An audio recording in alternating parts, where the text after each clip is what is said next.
За та бүхэн өөрт тухтай байрлал эзлэн суугаарай.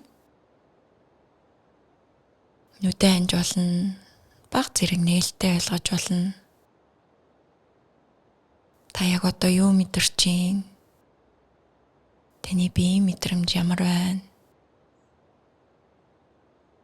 За магадгүй биеийн айл нэг хэсэг чангарсан болчихсон байвал тэр хэсгээ зөөлөн хөдөлгөж суллаа. Хэдэн удаа гүнзгий амьсгал авч гаргая. Амьсгал авах бүрт цэвэр зингийг агаар хүчил төрөвчөөр дүүрэн таны бүх биеэр түгж байгааг анзаарай. Амьсгал гаргах бүрт биед байгаа чангарсан булчин суларч сэтгэлд байгаа альва санаа зовнил арилж байгааг анзаарай.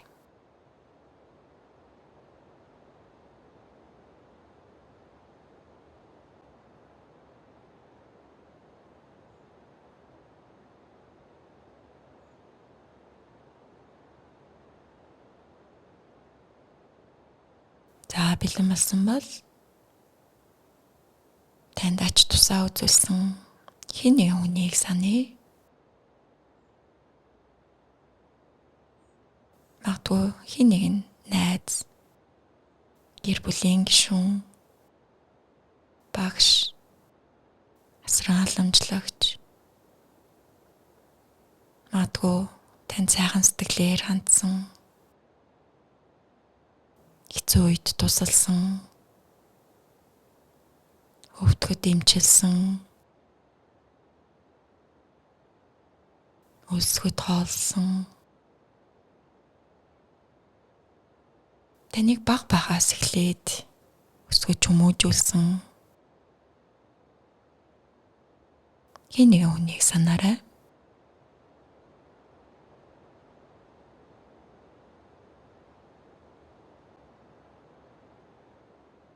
За энэ хүнийг сансан бол хэсэг хугацаанд тэр хүн танд ямар ач тусыг өгсөн бэ? Таны өнөөдрийн таныг бий болгоход, таныг өсч хөгжөхөд, таны эрүүл мэнд сайн сайхан байдалд тэр хүн ямар ач тус өрөөгөөжийг танд өгсөн болохыг эргцүүл.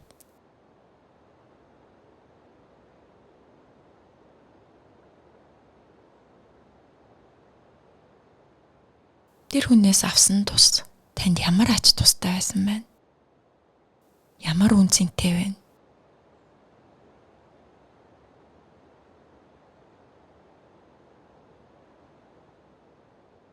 За ийхүү эргцүүлж бодоход таны дотоодд ямар нэгэн халуун дулаан дотн мэдрэмж төрж гин үү? Энэ хүний талаар таны мэдрэмж хэрхэн өөрчлөгдөж байна?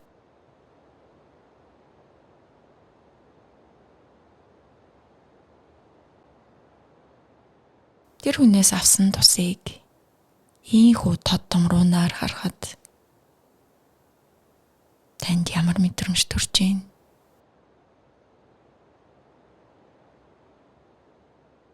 Халуун дулаан дотн зөөлөн сэтгэл төрж байна уу? За тэгвэл энэхүү халуун дулаан зөөлөн сэтгэлийг таны бүх биеэр түгхийг анзаарай.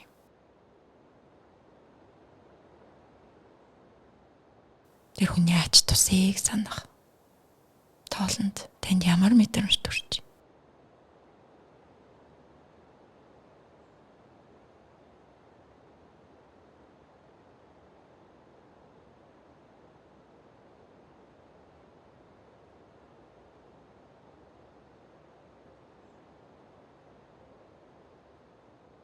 Бид нийгмийн амьтад учраас бидний амьдрал бусдтайгаа харилцаа хамааралтай оршдог.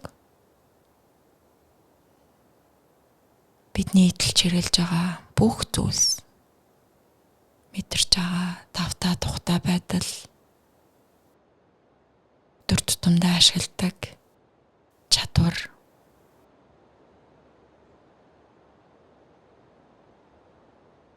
тэдгээр нь маш олон хүмүүсийн ач тусаар бий болсон байдаг.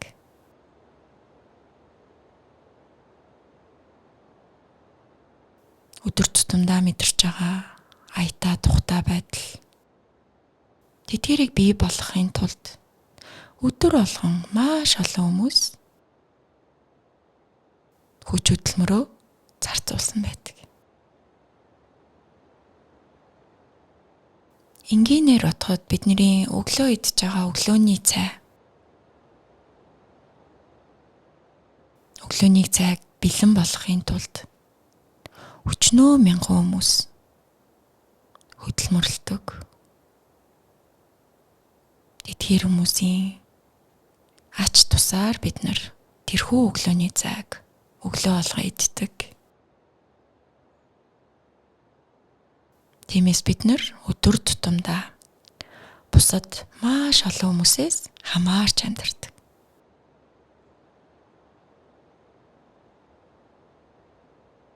За тэгвэл таны амьдралын сайн сайхан байдалд нөлөөлсөн, хувь нэмрээ оруулсан тэдгээр олон хүмүүст талархах сэтгэл төрүүлье.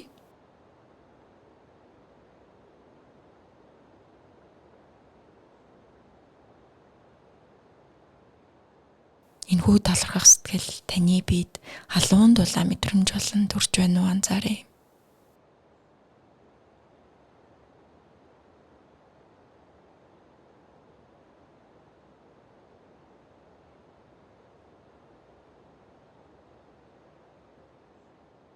За та өдөр тутамдаа ашигладаг, өөрөөрөө бахархдаг тэрхүү нэгэн чадварыг санаарай.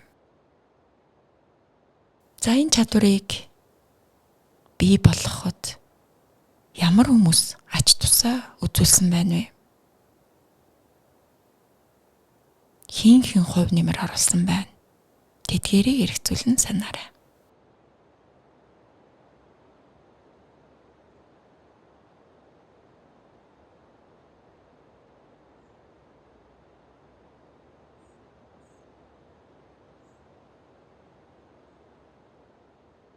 Энэ чадварыг өөрийн болгоход тусалсан хин тэдгээр хүмүүс яаж тань тусалсан байна? Ямар нөхцлүүд байна?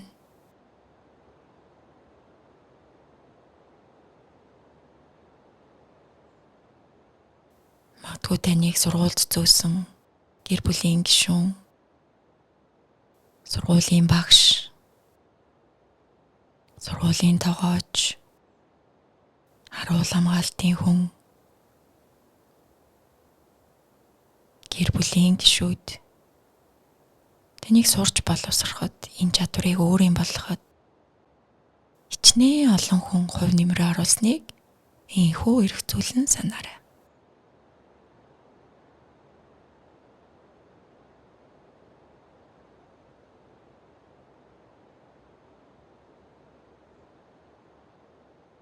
За энхүү тэдгээр хүмүүсийн ач тусыг санахад таны дотоодд ямар өөрчлөлт гарч ийн? Тэдгээрт талархах, халуун дулаан, зөөлөн мэдрэмж төрж ийн үү? За тэгвэл энэхүү мэдрэмжийг таны бүх биеэр төгж байгааг анзааръя. Хэсэг хугацаанд энэхүү талархах мэдрэмжийг өөрийн биед мэдрээрэй.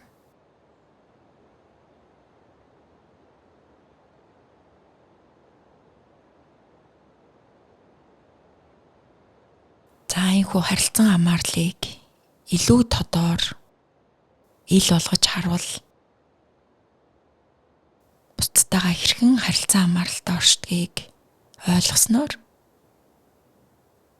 тэдэнд илүү дотн халуун дулаан мэдрэмж төрж байна уу?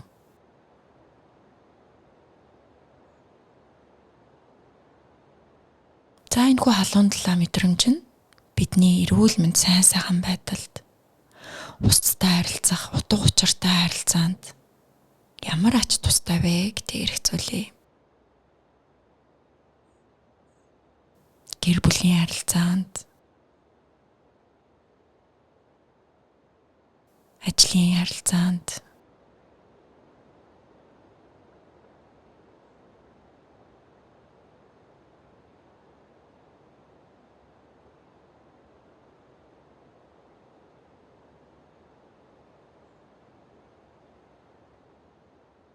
За энэ хүү өнөөдрийн дасгалын үр шимийг эрүүл мэнд, сайн сайхан байдал хэрэгтэй байгаа тэдгээр хүмүүст зориулъя. За тэгээ энэ дасгалаас ухаарсан ухаарал, чадвар, харах үнцгийг өдөр тутмын амьдралдаа ашиглая гэсэн зорилго тавиад энэ дасгалаа өндөрлөе.